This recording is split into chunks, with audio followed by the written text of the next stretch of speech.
Good afternoon, fans from around the world. It's Formula One fanatics again, and today we're basically talking about Mercedes-Benz and with Lewis Hamilton moving to Ferrari in 2025, Mercedes is focusing on finding a successor.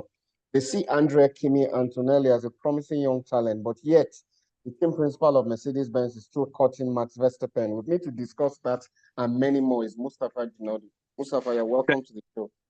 Thank you very much. So I'm going to start by saying Toto, the boy who cried wolf, to quote a great Formula One guy. um, Toto, the boy who cried wolf, had a chance to get Verstappen when Verstappen was rising, and everybody knew Verstappen was great. Nah, you leave. Then Verstappen crashes into Hamilton some years back, and Toto should be very annoyed about that. Then Mercedes lost the drivers' championship unfairly. You've seen that history. I feel like Oh, beware. sure, absolutely. Yeah, Lewis Hamilton keeps complaining about. but Toto Wolff is the opposite of Horner. Horner never forgives and never forgets. Toto Wolff forgives and forgets every second, just like the Yeah, changing Toto of the. Wolff is more democratic. Horner is more Yeah, autocratic. yeah. And I don't want to. We were going to say the title of our show is Disloyal. I'm not going to say that Toto Wolff is disloyal, but I will say that he doesn't have a high level of loyalty in which some people, if you cross them one time or cross one of their people one time, you will never have another chance. But Toto can switch. Even if tomorrow Verstappen insults him, he said, okay, I saw you insult me, but you want to come on my team? So, but he's causing chaos now. He's causing chaos because you already have a great driver, Russell. I think he should keep all his money on Russell. Russell has won this year with an inferior car. Russell can fight. Russell has given a challenge to Lewis Hamilton. Lewis Hamilton is beating Russell a little bit when it comes to results in the race. But Russell has outqualified Lewis Hamilton something like 9-2 or 9-3 and has talent. Russell was an F2 champion. So my thing is, there's a statement they have in the US, dance with the girl you came with. So if you go to a party, make sure you dance with her. Don't dance with other girls. At least at the end of the party, take her home. So I think that Toto Wolff needs to stop this up and down vacillating. Also, he wants to bring Antonelli. So if you want to bring Antonelli, bring him. I think he's holding out for hoping that Verstappen can come to Mercedes. Then he will either kick Russell out or Antonelli. What are your thoughts? Yeah, that's what I feel. But personally, what I think is it would be better for them to stick with their choice of Antonelli. Because, I mean, Antonelli has a meteoric kind of rise, similar to Max Verstappen when he first burst onto the scene. And it would be more economically viable to invest in someone like Antonelli than bringing in a superstar. Max Verstappen is already a superstar, whether you like it or not. And I'm not sure that Verstappen himself is keen on joining Mercedes. There has been some things I read in the past about, his preference for not leaving Red Bull at the moment. And he has mentioned that vocally. So it depends on two things. Okay, but here's the problem. The problem right now is that Verstappen is beginning to get very annoyed because it looks like the Red Bull car is rubbish. Not rubbish, but Red Bull car is not rubbish, but it's struggling. And they made some mistakes in tactics.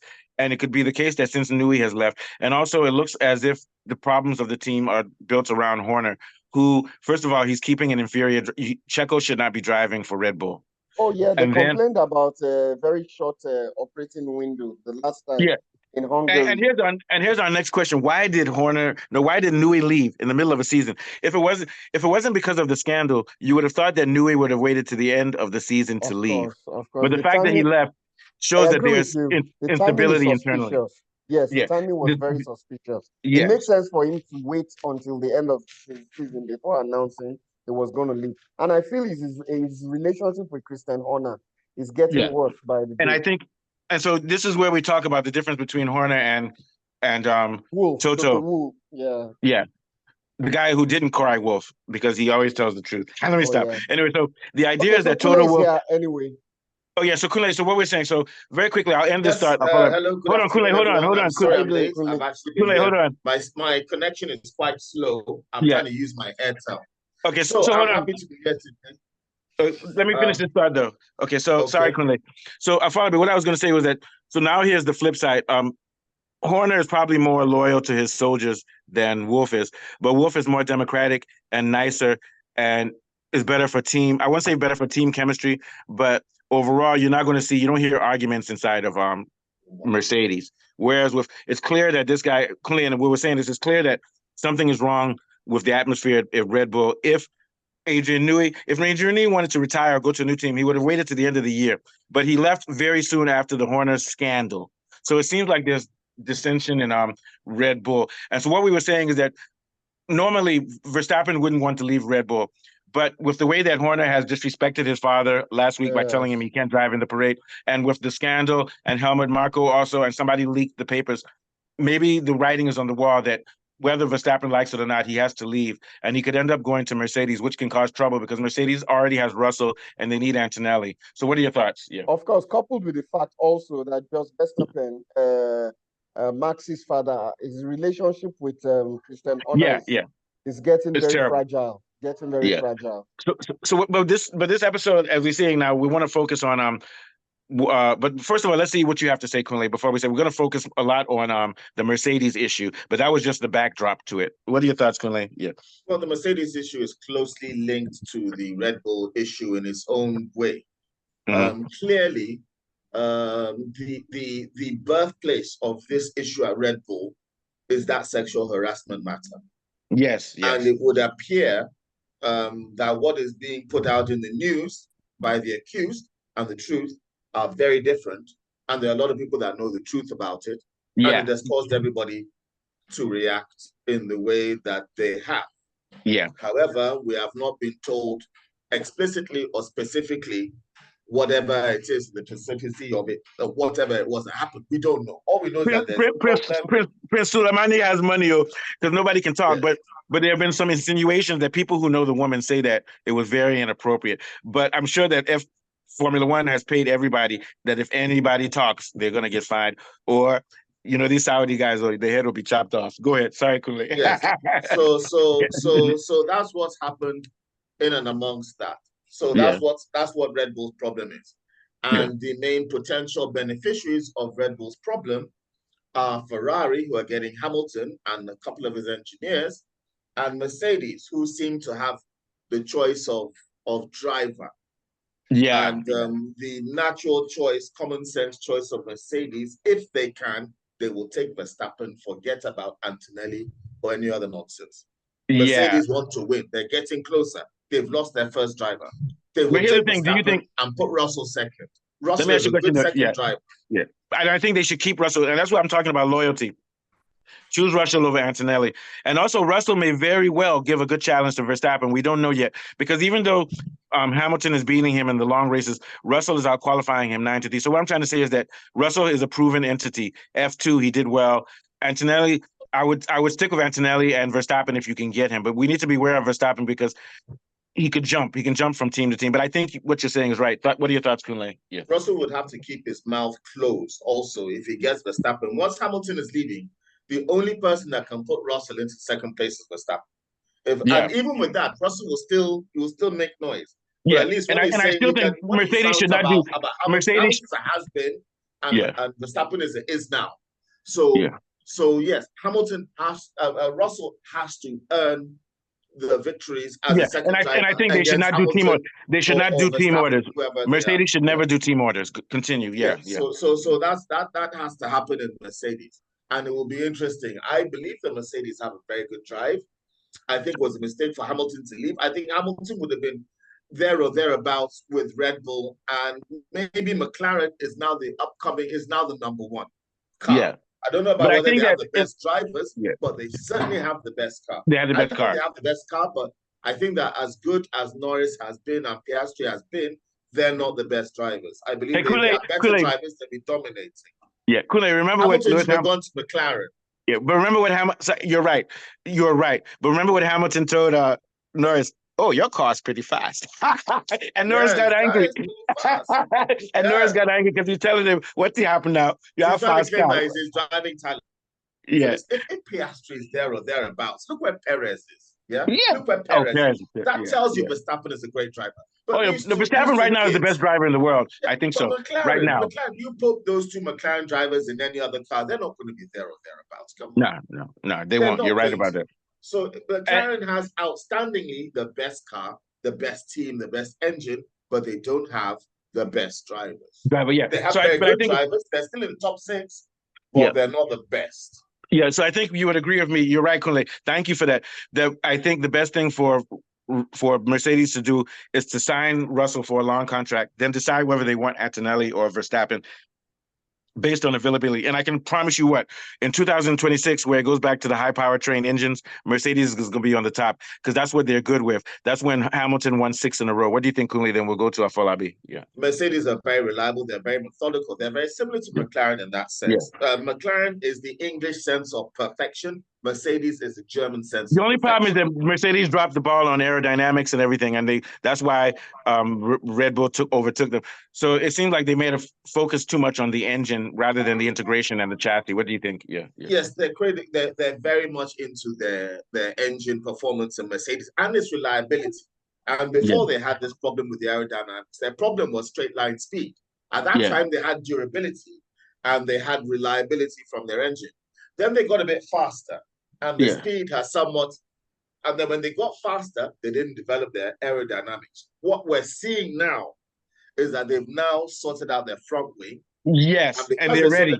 They're suddenly Hamilton, as soon as they sorted out their front wing in the first race, I think in Montreal, since then, first, third, all over.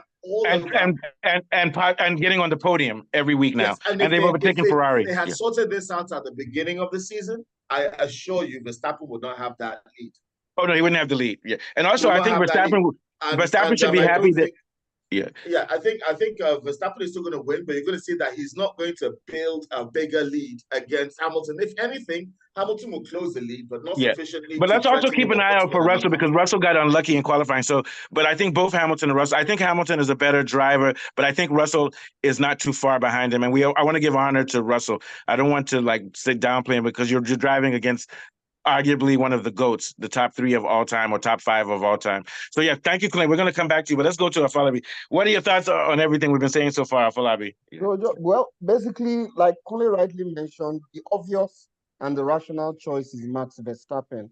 But the contract to bring him to Mercedes is going to be humongous. And somehow, when he gets to Mercedes, they have to recoup the money one way or the other.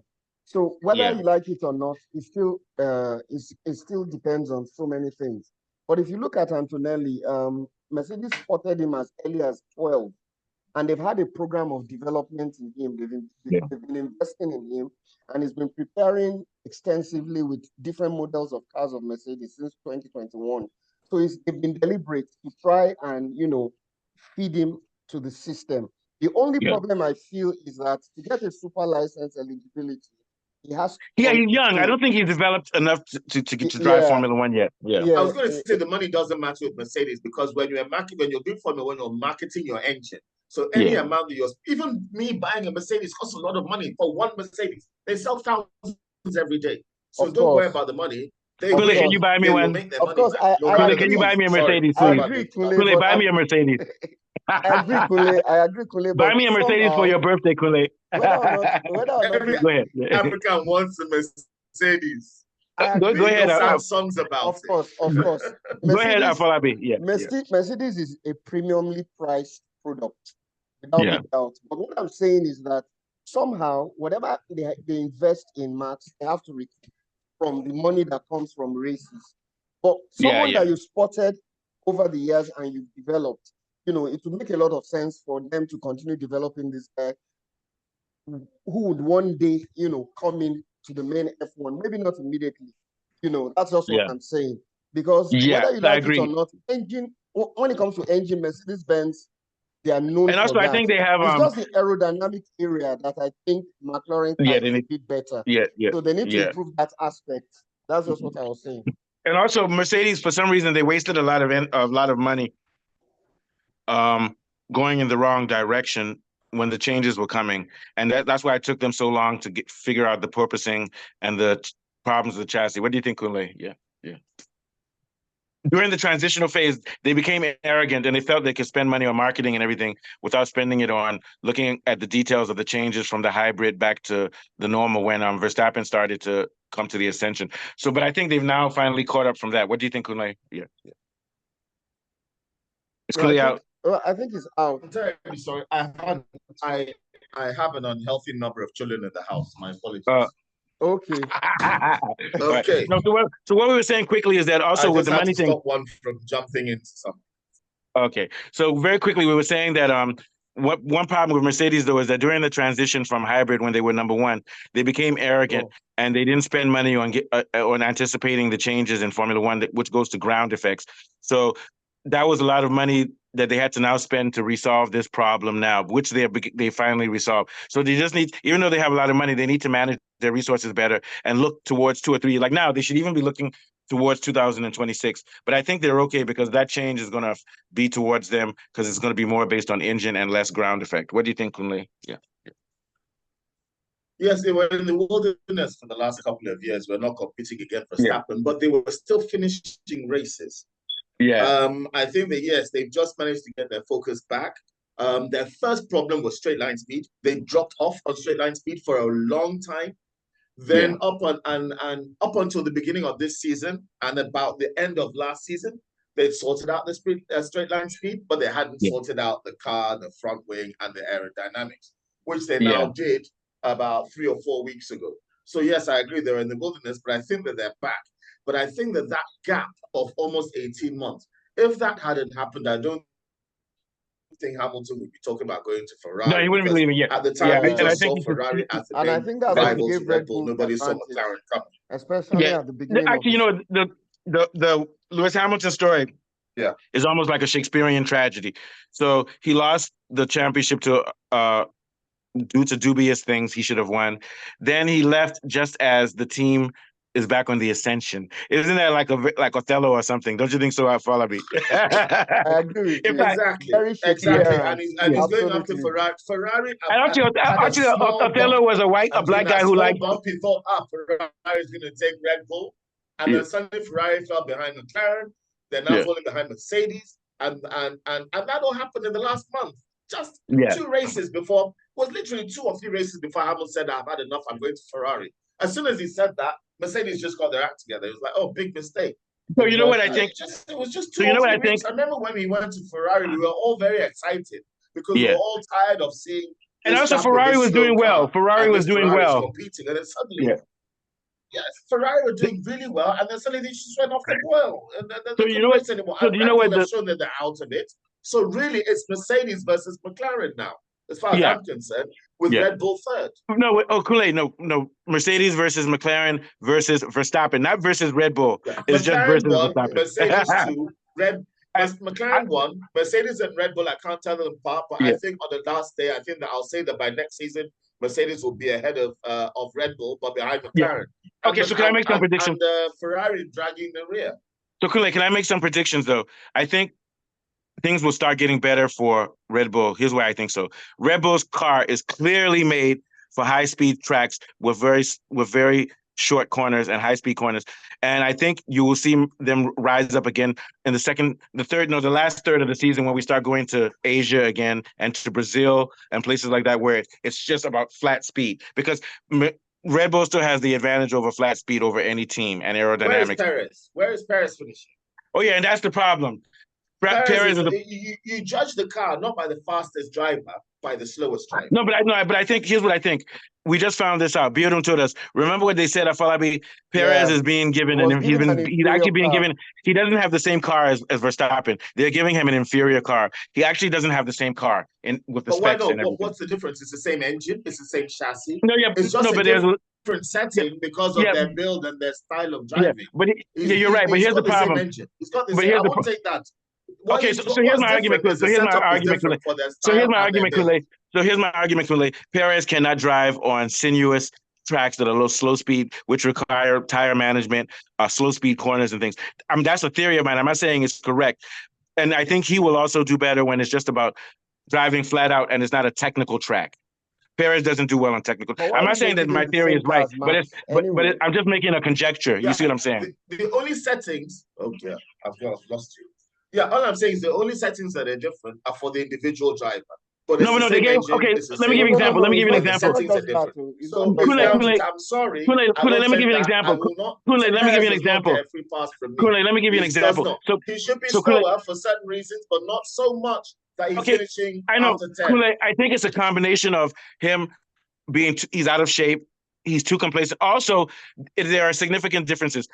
They brought upgrades and they added something to the cooling system of Verstappen's car, which gave him more downforce for a Monaco-like track, which was Budapest. They didn't give it to Perez, so he's not getting the upgrades which help to deal with slow speed tracks, which make a big Can I difference. I'm ask, not why saying didn't that's they the give only it to factor. Perez? I assure you that if No, they they said they'll didn't bring give it it to later, and Perez, the it had reason they something didn't to do give it, with Perez's driving style. maybe I don't know. These are And debates, I but I think think the decision to give him a new contract was ill-timed. They should have yeah. waited at least until later in the year. Why would it come But it so goes back. It quickly? goes back to the thing about, and I said the difference between Toto Wolff and Horner is that Horner is loyal.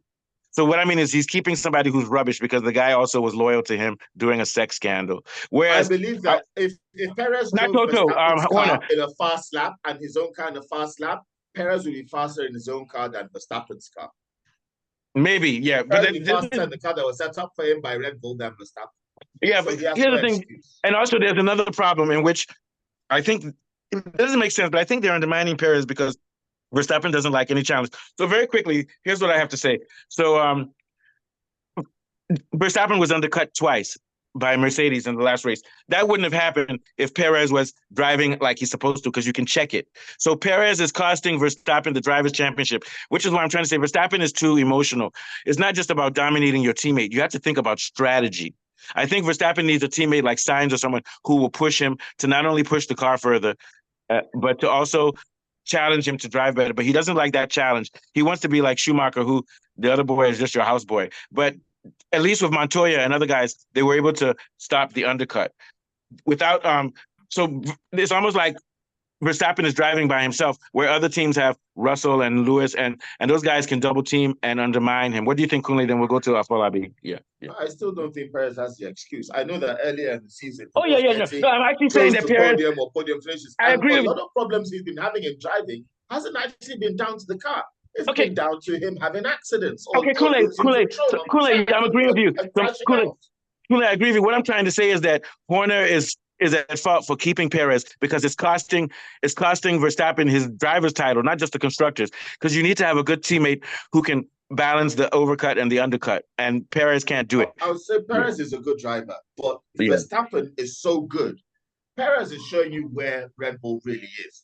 Red Bull really is where it was when Danny Ricciardo was racing. They're not okay, so that shows you how good. Yeah, I agree with you. It shows you how good Verstappen is. Okay, and they've I agree with you. over-focused on developing Verstappen's car more than Perez. I'll give that to them, but the gap is too much. The gap is too much, and that gap is down to driver quality.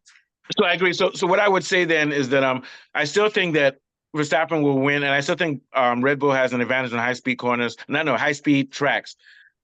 But it's clear that losing Adrian Newey has led to a precipitous decline in the car. And when was the last time Verstappen got pole? How many races ago? I don't even know. Probably 5 races. It's been a while, but he's still up there fighting for the title. Yeah, you're right. Yeah. That tells you that car has lost something. It's not just the Perez is that bad. And so if I were Verstappen, if I were Horner, you better find yourself a designer and you better come up and spend money. Red Bull has more money. It may be down to the what you call it, the aerodynamics of the relationships in the team because of this scandal. Because all you need, the difference between first and last is just about 5 seconds or 3 seconds. It's just a few seconds. So that means like point. That means you know what? I'll even break it. So that small margin, Kool-Aid, small. Let's slice it. Kool-Aid, let's slice it down. Let's slice it down to if it's 3 seconds for a whole race, then what it means is basically 0.1 or 0.05 per lap. That's it. 0.05 per lap. No, I'm saying more than that. What I'm saying is that they've lost about a second per lap with a drama, or a second and a half per lap. That's a lie. I don't know if it's that much. Nothing technical, just pure drama has cost them 1.5 seconds. Yeah, but here's the thing. Kool-Aid, they have 50 laps. 50 laps. If it was a second per lap, that would be 50 seconds per race. When they change the time, they have to 2.5 seconds. One person will change the time, be like, no, but Yeah. It will cost them Yeah, but that half a let's go to second. Afolabi though. And it builds Afolabi. up over a race. So Kool-Aid, I know, yeah, but Kool-Aid, what I was going to say, I don't think it's a second per lap, because if it was a They're second per not lap, actually sucking then it their would be. teeth, obviously. I'm just being. Yeah, I know, but I know what you mean. They're But you angry. know that. They're angry. I know exactly what you mean. So we're gonna head on out. But Afolabi, your last thoughts. Also, you guys can do a reaction to the Nigeria game And tomorrow. they don't even know they're doing it. They're still being competitive, but they don't even know that. Oh no, that is there's just dissension in that team. marginal, tiny little bit away from their optimal. All right, Kool-Aid, so let's transition. So Kool-Aid, you and Afolabi, maybe you and Afolabi, you guys can do the reaction to Nigeria's Olympic game. They're playing today, but we can't do the show today. But we can do a reaction to it tomorrow and talk about their team. Yeah, someone told me, 2-1. And I thought we had already won, and I was celebrating, and I found out the game is still yet. Yeah, so we can talk about it tomorrow. So Afolabi, your last thoughts on our lively debate about Formula One today. And Toto, the boy who didn't cry wolf, because he always tells the dismal truth. I feel Red Bull is under a lot of pressure. This Belgian Grand Prix this weekend is a make or break. I'm very positive. Checo has to improve. Good job. Checo has to improve. Very classy. And Max has gone 3 races without a win. So he's been given a penalty in the last Grand Prix. So they're under a lot of pressure. And McLaren is giving them a tough time, just as Mercedes is. So it's going to be a make or break before we go for the break, really. So that's just. And also, any last thoughts on Wolf and how he should handle moving forward? I think you think he should keep Russell, and I think he should Russell and Verstappen, and try to get Verstappen. I still feel well, he could get Verstappen is the best driver by a country mile. You can see how he's making Red Bull better with an interior car. But still, I feel all the investment in Antonelli. I mean, can I say something also? And Kool-Aid, you have to admit, it would be the ultimate show if you have Hamilton with Ferrari and Verstappen. If Verstappen went to Mercedes, their ratings will go, because all of their fans will go there, and they'll make tons of money. Their vehicle, whatever it is, they're on a downward spiral. Man, I missed that. You're breaking up. No, what we're going to say is that if Verstappen moves to Mercedes, he's going to improve their merchandise value too, because he's a premier property in Formula One. Yeah. I think it's breaking. It's okay. So so I thought, so like we're saying, so you agree that it should be Verstappen and Russell, right? Yeah, sure. So here's the question: that if that happens, where Antonelli? Yes. So if that happens, where will Antonelli end up? Maybe he'll end up in Red Bull. Probably. He can bugger off to anywhere. He can probably go. I don't even. I mean, Antonelli's not proven. Where's he proven himself? Formula 2. Yeah, but Kool-Aid. Here's my argument. The gap between Max okay, but Afolabi. Here's my argument. Everybody, here's my argument. Antonelli is the best 17-year-old driver in the world, which means that one day like the Harry Maguire of Formula 1. Yeah, but here's the thing: the greatest player in League Division 1. But here's what I'm saying. So, but what I'm trying to say is that you don't want to make the same mistake Mercedes made twice when they didn't pick up Verstappen when Verstappen was 17. So what I'm trying to say is that what I'm trying to say is that Antonelli clearly should be driving for a top 5 team in 3 years. Who told you that? Who told him? Who gave him he that just won. He's winning in He's winning in F2. He's winning in F2 right now. He's winning in F2. He won the last 2 races. So right now he's the best driver in F2, which means he's the best of the rest in the future. He's beating Hadja. Similar to that of Max. No, his trajectory. He's 17 years old. It never works out like that. You never see all the Formula 2 people being the best in Formula 1. It worked out from nowhere. Hey, but Kool-Aid, it worked out like that for Verstappen when Verstappen was 17. Let me tell you, these guys are good scouts. I know that Antonelli is not ready yet. He needs 3 more years. But what I am saying is that he's 17 years old, and he skipped Formula 3. Let me finish. No, let me finish my point, Kool-Aid. Let me finish my point. He skipped Formula 3 at the age of 15, and at 16 years old, he's winning in F2. That means he has talent. Now, the only problem is to manage him correctly. So what I'm saying is that if you overlook him, then you're being negligent, because you have to give him very strong considerations. Because to me, in the next 5 or 6 years, Verstappen will be 30 years old. I saw Bierman race. Yeah, Bierman is good too, but Bierman is good. But Bierman is driving in F2 right now and losing to Bierman is losing to Antonelli. Hold on. Kool-Aid, Antonelli has beaten Bierman twice in a row now in F2. But he raced in Formula 1 and he finished his races. I've not seen Antonelli perform in Formula 1. I've seen Bierman perform. Okay, but here's my thing. Antonelli is beating. But Antonelli is beating Antonelli is beating Bierman head to head. And here's my argument. Kula, you're very That's moderate. about the I'm car, not saying, not the driver. yeah, but here's the thing. What I am saying, I'm not saying that Antonelli has arrived. Well, what I'm saying is that it's very negligent to ignore his talent.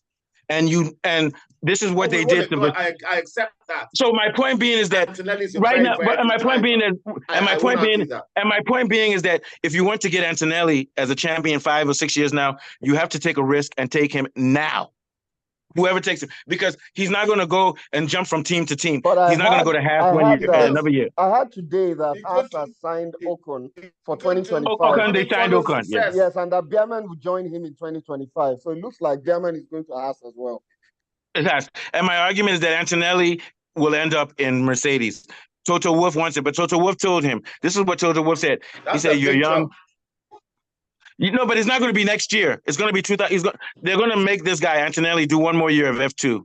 Of course. Or they'll take him. Toto, or here's what they'll do. Here's what they'll do. I better be Verstappen. Okay, so here's what's going to happen. And here's the problem with Verstappen. Verstappen is a mercenary, which means he has no loyalty to any team. So the thing is that you want to make sure you develop your talent from inside. From inside. Let's go, because we can continue this tomorrow. You want to win? Get that weirdo guy. Get the damn food driver. Get that damn food driver. Mercedes. Go and get Mercedes.